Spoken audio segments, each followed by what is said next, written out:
Moving on to race number 6 on New Year's Eve at Alexandra Park. It's the Group 1 National Trot this year, sponsored by Seelite Windows and Doors, and we're looking at that race again. I Can Do's It currently coming 3 wide. This is the record-breaking run in the Flying Stakes at Cambridge on Christmas Eve. Comes I Can Do's It, Stylish Monarch for the passing lane, Leighton H, Springbank Richard down the outside, the Fiery Ginger, but here comes I Can Do's It. I Can Do's It, 75 to go, strides to the lead. He'll remain unbeaten at Cambridge and pick up another group success. How easy I Can Do's It. Very tight second and third. The Fiery Ginger all rattling home Springbank Richard. They were followed Stylish Monarch. I Can Do's It winning in 155.5. Springbank Richard making very good ground there, Craig. Back to near his best form of the Fiery Ginger. Another race rival out of that video. Well, they're all in the event, aren't they? Again, Jess, you can chuck in Sovereignty, you can chuck in Raid on. They're all backing up, and it's going to make for an exciting contest. 2,700 metres this time, so more of a staying test, and I think the Fiery Ginger will certainly make it that.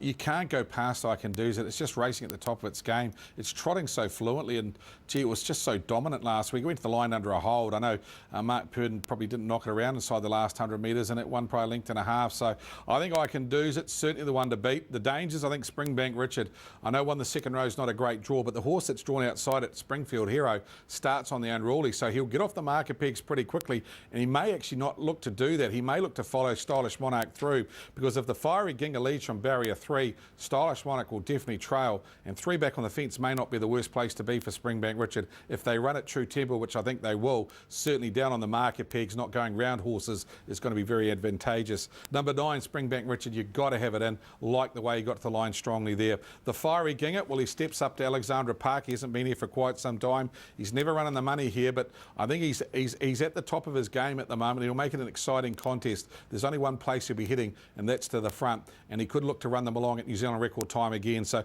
got to have it in. It's great to have him in a race like this, because it just sets it up for an exciting contest. Good on you, Alan Clark. You'll do the camp at Mosgiel proud with this hope. I think he's a very good chance of running in the money. Number 3, the Fiery Ginger. Outside them, I think you're going to give Sovereignty another chance. 2,700 metres is certainly a better guide for him. He'll go back from barrier 8. He'll look for them to run along in front, and if they go at supersonic speed and he sits back, he certainly can get over the top of them. But just can't go past I Can Do's It, Jess. He's a trotter in form, and I think it'd be very hard to beat from barrier 5 and what is going to be a super field. Yeah, the National Trot taken out last year by Sovereignty, Houdini Star 2 years ago, and one over Kenny took it out twice. Just quickly, Craig, I wanted to get your thoughts on Stylish Monarch. He's going okay, but he's not really the horse that took out the Dominion last year. Well, he's not. He just went fair last week. Jess, I actually thought when they'd gone 400 metres, I thought, gee, this is Stylish Monarch's chance to get back to the winner's enclosure, because he jumped onto the back of the Fiery Ginger.